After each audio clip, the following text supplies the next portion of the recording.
Bonjour Elsa, est-ce que tu peux te présenter? Oui, avec plaisir. Bonjour Virginie. Alors, donc moi je m'appelle Elsa, je suis française, j'habite à Tel Aviv depuis 4 ans. Euh, Qu'est-ce que je peux... Je suis désolée, il y a du monde autour de moi, donc Il n'y a si pas vous de entendez problème. des bruits.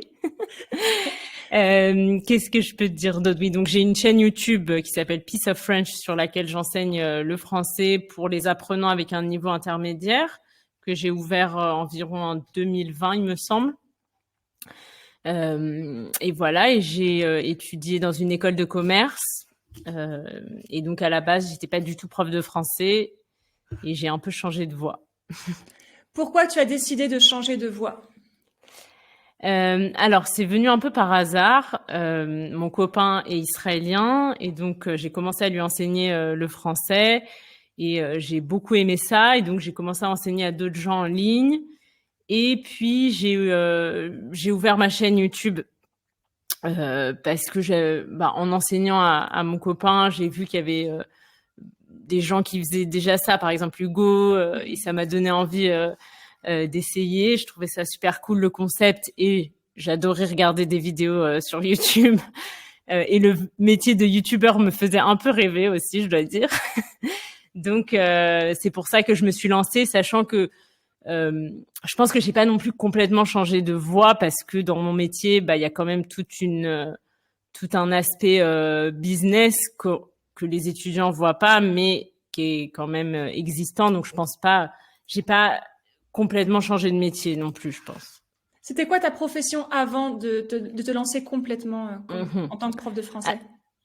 Alors j'ai pas travaillé très longtemps parce que j'ai été diplômée en 2018, donc j'ai travaillé pendant 1 an et demi ou ouais 1 an et demi je crois dans une entreprise en business.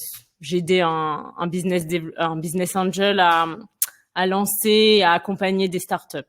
D'accord. C'est quoi un business angel? Moi, je connais rien en marketing. Un business angel, c'est une personne qui investit dans des entreprises.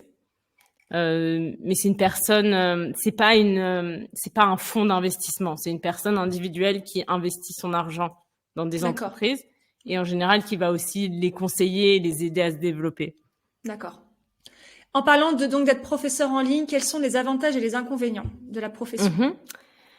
Alors déjà, alors je sais pas ce que tu veux dire par professeur parce que je suis pas que professeur. Je pense que la majorité de mon travail c'est plus créer Ouais. du contenu. Ouais. Je Ouais, donne quelques cours. exactement. Ouais, parce que Mhm. moi, je suis vraiment en cours particulier, tu vois. D'accord. Moi, je fais du podcast YouTube. C'est pas comme toi. Je sais que toi, c'est beaucoup plus.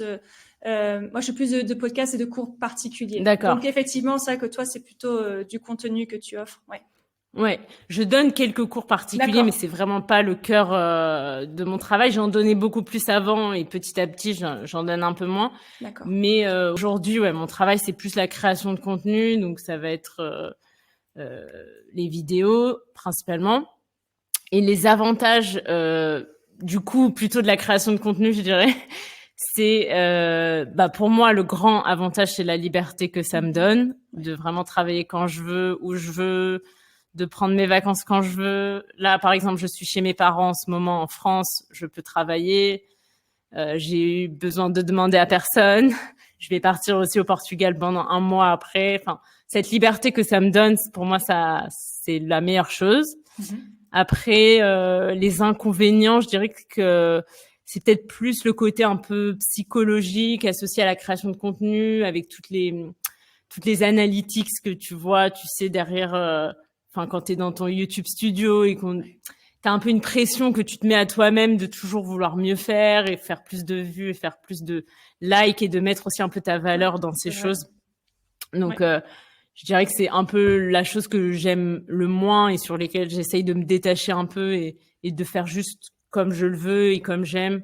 sans me prendre trop la tête avec les Est-ce que tu chiffres. as une question un peu plus personnelle? Est-ce que tu sens un petit peu la pression des commentaires? Parce que moi, j'ai commencé la chaîne YouTube plus tard que le podcast. Mhm. Bon, c'est pas mon cœur de métier, hein, mais je trouve que ça. Alors, c'est pas la majorité, heureusement, mais je trouve que certains commentaires peuvent être vraiment parfois agressifs. Alors, c'est très très rare, mais ça arrive et Waouh, c'est dur, je trouve.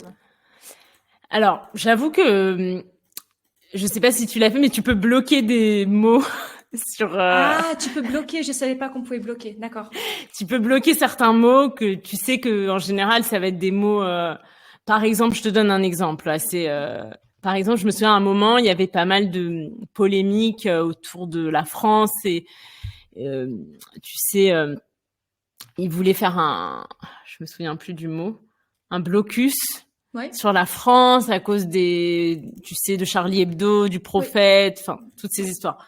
Du coup, j'avais bloqué tous les mots avec blocus ou Macron par exemple parce qu'ils arrêtaient pas de me mettre ça, ce genre de choses qui me concernent pas et que j'ai pas envie de voir parce que c'est juste de la haine, tu vois. Donc ça, par exemple, je bloque, je vois même pas. Donc ça va arriver dans une boîte séparée que je vais pas voir. D'accord, ok. C'est un peu comme ça que je me protège aussi. Ouais. D'accord, ok. Mais c'est vrai que je trouvais sur YouTube les gens assez agressifs, pas la majorité heureusement, mais c'est vrai que c'est dur. Alors le podcast, on est quand même plus protégé. Le podcast, il y a pas l'image, il y a pas les gens ne vont pas écrire des commentaires parce qu'en général ils écoutent quand ils font la cuisine, quand ils conduisent, tu vois. Je trouve que le podcast, on est plus protégé personnellement. Ouais. C'est peut-être un peu plus intime aussi, j'imagine.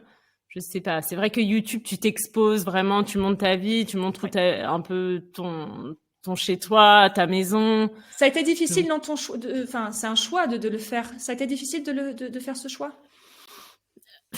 Pour moi, c'était pas trop difficile. Ça s'est fait assez naturellement. Après, je montre pas tout non plus. J'essaye C'est vrai que je partage quand même pas mal sur ma chaîne, mais c'est vrai que dans la vie, je suis une personne assez privée. Par exemple, j'ai pas de réseaux sociaux, j'ai pas Instagram, j'ai pas TikTok, parce que même pour ma chaîne YouTube, j'ai un compte Instagram, mais je l'utilise jamais parce que c'est pas des réseaux que j'aime. Je trouve que c'est pas, enfin voilà, j'aime pas trop ces réseaux, donc je préfère ne pas trop y être. Ok. Pourquoi tu préfères YouTube à Instagram? Instagram, alors, je pense que c'est assez personnel, mais je pense que c'est aussi quelque chose qu'on retrouve chez beaucoup de gens, c'est que quand je suis sur l'application et que je scrolle indéfiniment, en général, je sors d'Instagram, je me sens mal. Ouais. Soit je me sens coupable d'avoir passé trop de temps, soit je me dis, oh, ma vie, c'est nul, parce que je vois que des photos. C'est de la merde. C'est ça, ma vie, c'est de la merde. Et parce que je vois que des photos de gens à la plage en train de kiffer leur vie. Ouais. Donc, je trouve que ça n'a pas un effet positif sur moi. Donc, je préfère ne pas y être. Et YouTube, en général, comme je te dis, j'y vais pour apprendre des langues ou j'y vais pour trouver de l'inspiration ou quand j'ai besoin de quelque chose. La première chose que je fais, si je cherche, je sais pas comment réparer j'en sais rien, je dis n'importe quoi, un ordinateur. Frigo. Un frigo. La première chose que je vais faire, c'est aller sur YouTube et écrire. Mais je sais que tout le monde ne fait pas ça. J'ai des gens qui me disent, je ne vais jamais sur YouTube. Je vais sur YouTube que pour voir tes vidéos. Par exemple, des amis à moi. Ils vont me dire, je vais sur YouTube juste pour voir tes vidéos. C'est pas dans leurs habitudes. Donc, ça dépend. C'est bien aussi, c'est aussi stratégique parce que moi, par exemple, j'ai pas étudié le marketing. Moi, j'ai étudié pour être prof de français. J'ai une licence de lettres modernes. J'ai un master de lettres modernes et de français langue étrangère. Et c'est vrai que ce côté marketing est un peu difficile pour moi parce que j'ai pas du tout étudié ça. Je me forme à ma manière, je me forme.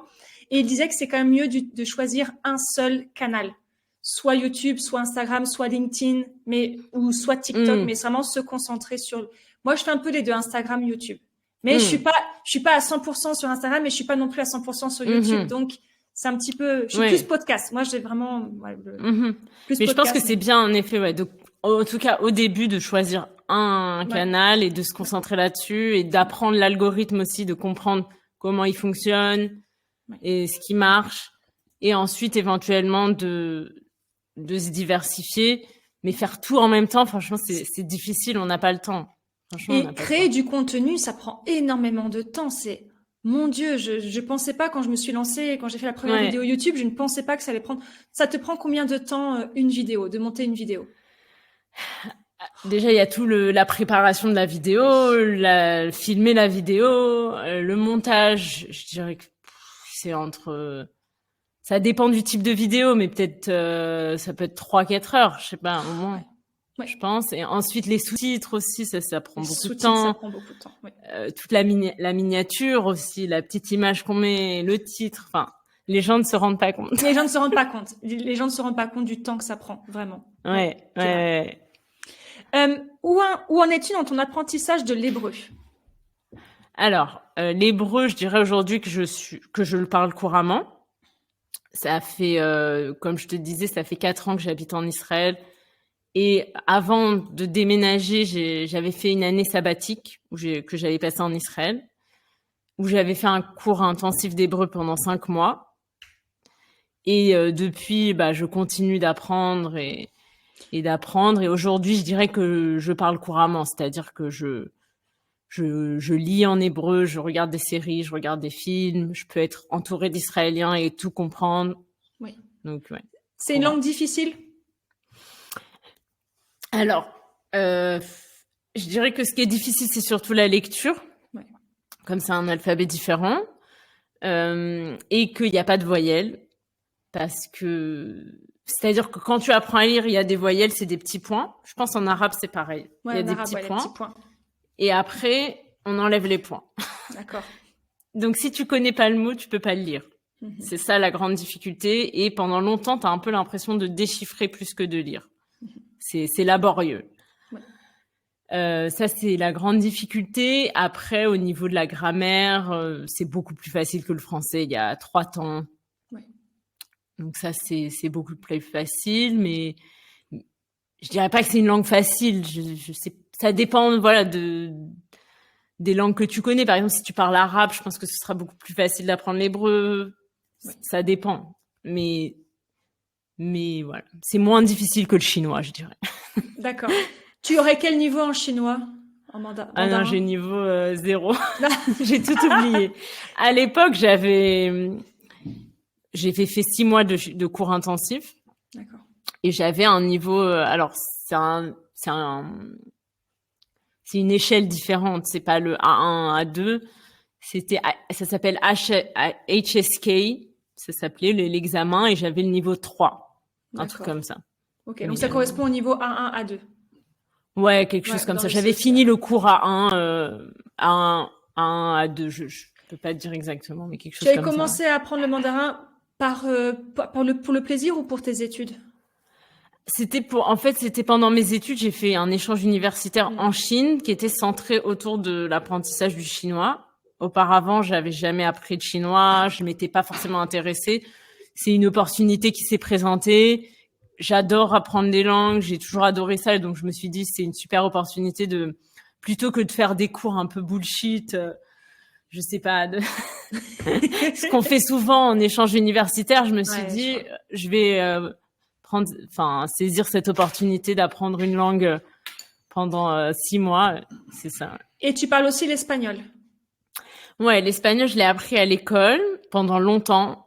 J'ai commencé en 4e jusqu'à la terminale, même en prépa après. Donc ça, l'espagnol, mais en apprenant l'hébreu, je dirais pas que j'ai pas oublié l'espagnol, mais j'avais beaucoup de mal à le parler. J'arrivais plus du tout à le parler. Et il y a 1 an et demi, 2 ans, quelque chose comme ça, je me suis remis à l'espagnol en me disant c'est quand même dommage d'avoir oublié cette langue. Ouais. Et aujourd'hui, je le parle beaucoup mieux. Je prends des cours toutes les semaines. Je fais un cours de conversation par semaine et j'essaye de consommer un maximum de contenu en espagnol, des podcasts, des vidéos. Oui. Et voilà.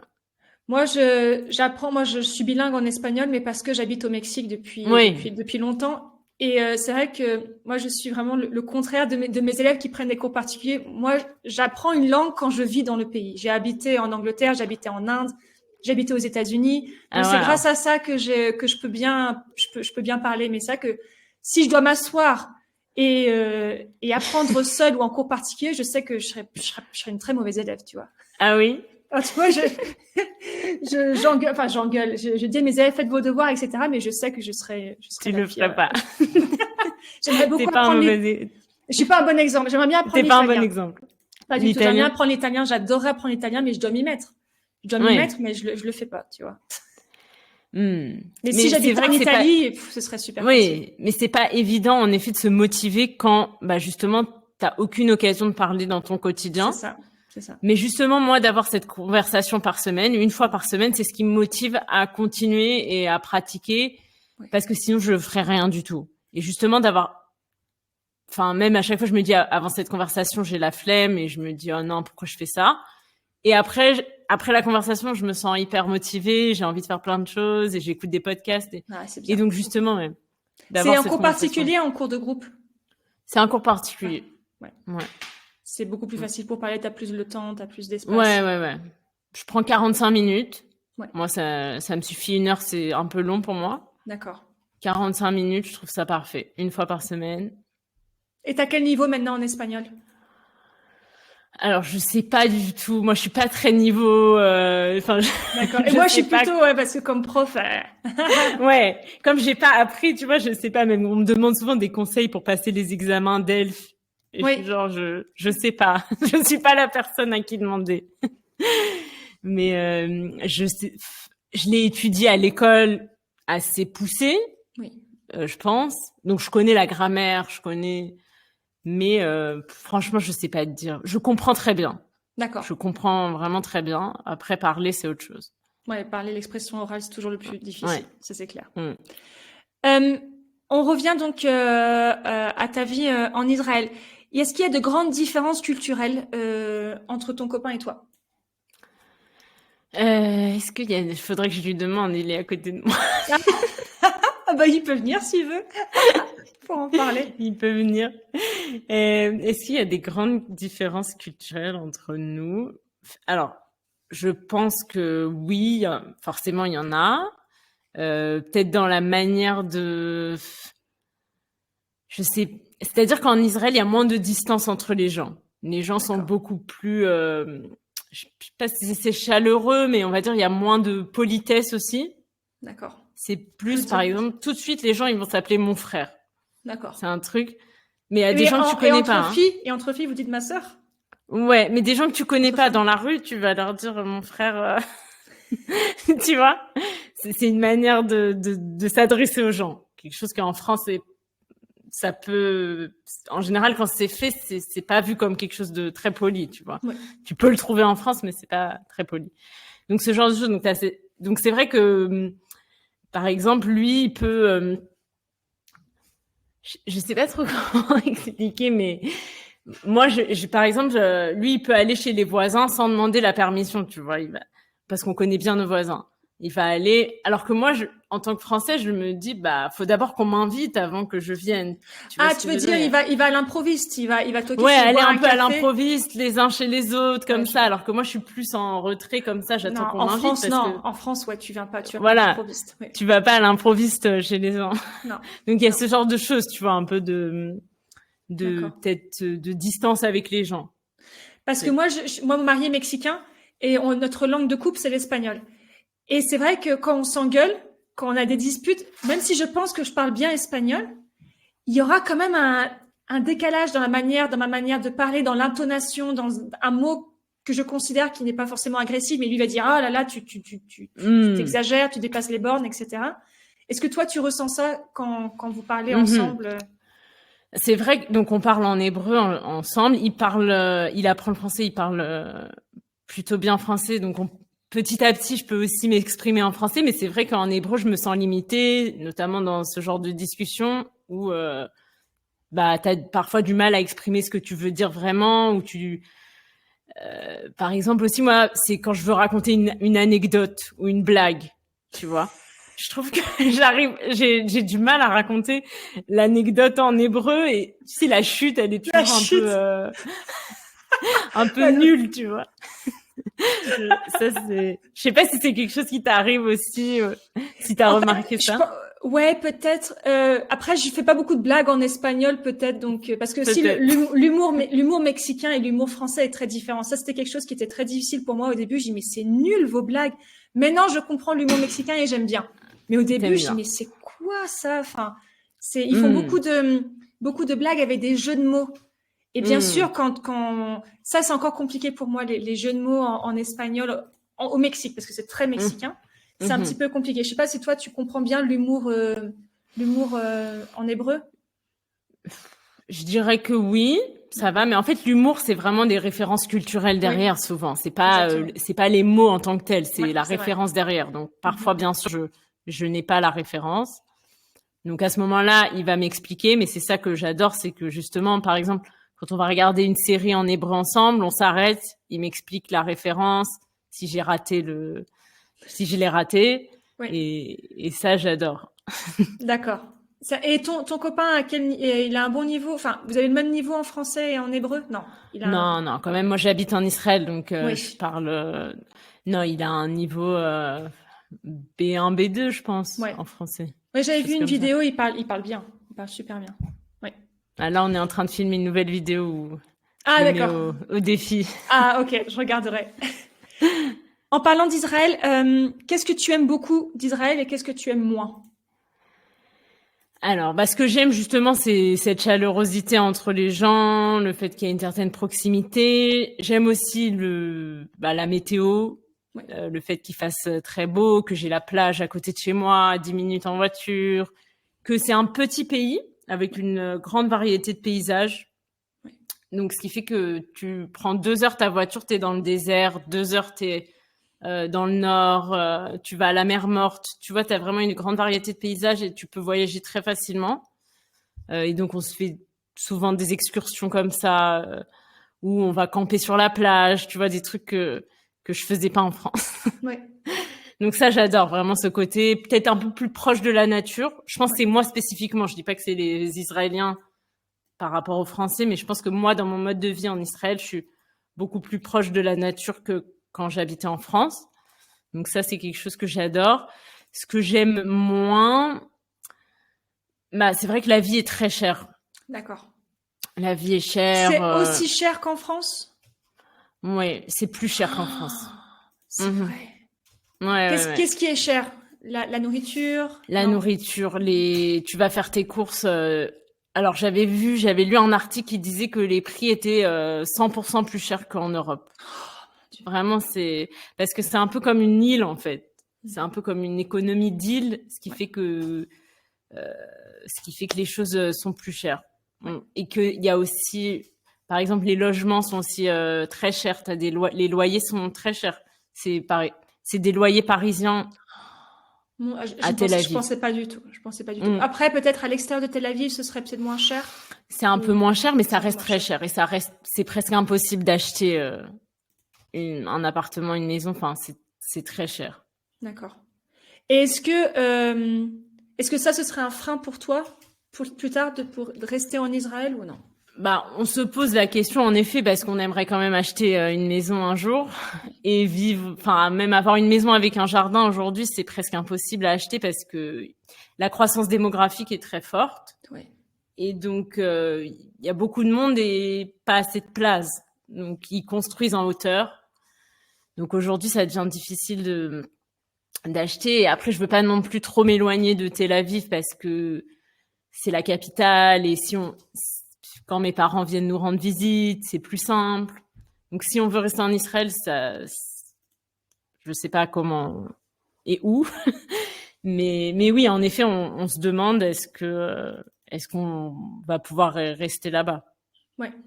Ici au Mexique, c'est le gros avantage, surtout où j'habite, c'est une ville de taille moyenne et c'est pas cher. Ouais. C'est pour ça, c'est une des raisons pour lesquelles j'aime vivre au Mexique. Parce qu'il y a une qualité de vie que je n'aurais jamais en France. Jamais, jamais. Oui. Et c'est drôle ce que tu dis. Moi aussi, je suis beaucoup plus proche de la nature depuis que je vis au Mexique. C'est vrai? Peut-être parce que j'ai plus envie de découvrir. Moi, je suis bretonne. Je suis bretonne, donc la mer. Quand on a la mer, même si elle est magnifique, j'avais pas forcément la curiosité d'aller tous les jours me promener. Mais c'est vrai qu'ici au Mexique, j'aime vraiment, vraiment le week-end. Aller, on part, on quitte la maison et on promener parce que peut-être cette envie de découvrir. Peut-être, mais c'est marrant parce que je me disais même aujourd'hui quand je rentre chez moi, chez mes parents et que je viens avec mon copain, du coup, je découvre de nouvelles choses que je n'avais jamais vues avant. Alors, par exemple, on a une forêt juste à côté de la maison. mais je n'y allais jamais. Je savais qu'elle était là, mais voilà, je n'y allais pas. Et depuis qu'il vient avec moi, on adore aller se promener dans la forêt. Donc j'apprends aussi à redécouvrir ma ville et mon pays, parce que avec lui, on a beaucoup voyagé en France, alors qu'avant on voulait, enfin, aujourd'hui on veut toujours aller à l'étranger, découvrir d'autres pays, et aussi avec le Covid, on a beaucoup voyagé en France, et ouais, on redécouvre un peu son pays. Ouais. Une question à part, c'était compliqué la Covid en Israël? Alors au début, pendant la première vague, non. C'est-à-dire il y a presque pas eu de morts. C'était un peu le pays bizarre. Il y avait eu 300 morts, quelque chose comme ça. Et ensuite la deuxième vague, il y avait, beaucoup de cas. Donc mais je pense que c'était pas plus compliqué que dans un autre pays. D'accord. Et puis on a eu les vaccins assez rapidement, quoi. On était vous avez les eu un premiers accès à avoir facile. les vaccins et à être vaccinés. Donc, je dirais pas plus qu'autre part. Oui. Autre question, la situation politique d'Israël pourrait-elle être un frein un jour dans ton choix de vivre dans ce pays? C'est sûr que c'est quelque chose auquel on pense, parce que, alors c'est vrai que dans notre quotidien, on le ressent pas. Quand on habite à Tel Aviv, on le ressent pas, sauf quand il y a, une fois par an, parfois il y a des missiles sur Tel Aviv, et donc là il y a des sirènes, et donc oui, là tu le ressens quand même. Mais oui, bien sûr, parce que si un jour on a des enfants, ils devront faire l'armée. S'il y a toujours l'armée, on espère que non, mais voilà, c'est sûr que c'est quelque chose qu'on prendra en compte. Ouais. Mais c'est une situation compliquée, c'est sûr et certain. Et c'est vrai que pour le moment, je vois pas trop la solution. C'est-à-dire qu'il n'y a pas tellement de solutions durables au problème. D'accord. Donc ce serait plus difficile pour toi si vous avez des enfants, ce serait... En même temps, j'aimerais bien qu'ils grandissent en Israël, mais en même temps, ouais, ils devront potentiellement faire l'armée aussi, donc c'est pas... C'est vrai, moi j'ai un enfant de 4 ans et demi, et ouais. C'est vrai qu'on se pose la question, on a vécu 3 ans aux États-Unis, et j'ai beaucoup de difficultés à comprendre certains aspects culturels de la société américaine, mon mari aussi, et pour nous c'était une évidence qu'on voulait pas que notre fils grandisse là-bas. Ah oui. Parce que, à cause de ça, c'est des choses qu'on comprenait pas. Et est-ce que la France, qu'on veut qu'il grandisse, parce que on fait le choix de, si il grandit ici, il aura vraiment une vie totalement différente de la France, il aura une mentalité différente. Même si moi je suis française, il sera quand même beaucoup plus mexicain que français, ça c'est clair. Oui. Et ça c'est quand même quelque chose, on se pose la question. De rentrer en France à un moment? Enfin, de retourner pour... Non, mais quand on a quitté les États-Unis, et quand moi aussi j'ai accepté le fait qu'on rentre au Mexique, et on se pose pendant quelques années parce qu'on veut pas que notre fils soit... On rentrerait peut-être en France à cause de moi, entre guillemets, parce que moi j'ai des problèmes de santé, et c'est compliqué au Mexique de trouver de docteurs spécialistes. Donc si on rentre quelque temps en France, ce sera pour ma santé. Tu vois. Mais là aussi, ce sera un gros changement pour mon fils, la mentalité, la manière de vivre, etc. Ça n'a rien à voir. Mais je préférerais que mon fils grandisse au Mexique. Ouais, je préfère. Beaucoup d'aspects culturels qu'il n'y a pas en France. Les gens plus chaleureux aussi. Les gens sont très chaleureux au Mexique, plus ouverts. C'est très facile de se faire des amis. La vie est plus facile ici. Ouais. Je vois ce que tu veux dire. Donc, c'est pour ça. Je peux comprendre, mais oui. Et enfin, une dernière question, pour réviser l'hypothèse pour les élèves. Okay. Si tu étais célibataire aujourd'hui, tu vivrais dans quel pays? Alors ça, c'est une bonne question. Peut-être que j'aurais déménagé en Israël. Parce que tu as de la famille là-bas. Voilà, j'ai de la famille, et je suis allée en Israël avant de rencontrer mon copain. Je l'ai rencontré en Israël, donc ça veut dire que j'y étais déjà. Ouais. Donc peut-être que j'aurais déménagé en Israël. Ouais. Peut-être aux États-Unis. J'étais quand même pas mal attirée par les États-Unis. J'ai jamais vécu là-bas, mais... Ou alors, je pense que j'aurais voyagé. Enfin, je savais que j'habiterais pas en France. D'accord. J'ai toujours su que je voulais voyager, que je voulais habiter dans d'autres pays, et ça m'a toujours fait rêver un peu les enfants d'expats qui ont voyagé, qui ont habité dans plein de pays. Et j'ai toujours aussi été très jalouse des gens qui qui était bilingue de naissance. C'est-à-dire Ah qu'il y avait oui, un parent ouais. américain et, par exemple, une mère anglaise, un père français, Oui, et qui était bilingue. Ça aussi, c'est un gros avantage. Oui. Ouais. Si tu pouvais apprendre une nouvelle langue, quelle langue tu choisirais? Je pense que j'apprendrai sûrement l'arabe. D'accord. Ouais, j'apprendrai l'arabe, je pense. Moi, j'adorerais apprendre l'arabe parce que c'est une langue très belle. Et les chansons, j'adorerais comprendre ce qu'ils disent. Ouais. Et la littérature aussi, je sais qu'il y a de littérature, il y a des très bons romans en arabe et ouais, ça me plairait bien aussi. Mais ça aussi, ça prend du temps. Ouais. Ouais. C'est ton prochain objectif après le portugais? Déjà, on va essayer le portugais. Ouais. Le portugais, bon, c'est très similaire à l'espagnol et surtout à l'espagnol. Donc, je pense que ça va pas être trop difficile de comprendre. Après, parler, c'est autre chose, comme on disait. Mais, et tu apprends le portugais du Portugal ou du Brésil? Ouais, du coup, du Portugal. Du Portugal. Ouais. Mais je sais pas si je vais continuer après mon voyage. Pour le moment, je me suis dit, je vais apprendre pour pouvoir me débrouiller en voyage. Ouais. Après, je sais pas, on verra. D'accord. Dernière question, si tu n'avais pas été prof de français langue étrangère, quelle profession tu aurais choisi? C'est une bonne question. Qu'est-ce que j'aurais fait? J'imagine que j'aurais travaillé dans une start-up comme tous mes amis font aujourd'hui. D'accord. C'est-à-dire travailler dans une start-up. J'ai une amie qui est digital nomade et qui travaille dans une boîte qui travaille en full remote. C'est-à-dire qu'ils n'ont aucun employé, enfin, ils n'ont pas de bureau. Tout le monde est en remote. Et ils se retrouvent 2 fois par an. Ils font un séminaire d'entreprise au Mexique, à Bali, tu vois. Bah, c'est génial. Tu penses peut-être un jour retourner, arrêter ce que tu fais ou compléter et refaire un petit peu ce que tu faisais avant? Bah, pour le moment, non. Je me vois pas retourner bosser en entreprise à un moment. Je pense que j'aime trop ma liberté. Mais je pense peut-être élargir mes activités. On a aussi une chaîne YouTube en hébreu. Oui, on fait la même chose. Ouais. Donc, je pense qu'on va essayer de lancer des cours, tu vois, de s'élargir un peu. Ouais. Mais pour le moment, enfin, l'idée, c'est vraiment de pousser le truc au max. Parfait. Très bien. Merci beaucoup, Elsa, pour ton interview. Merci avec beaucoup. Plaisir. Merci. Merci.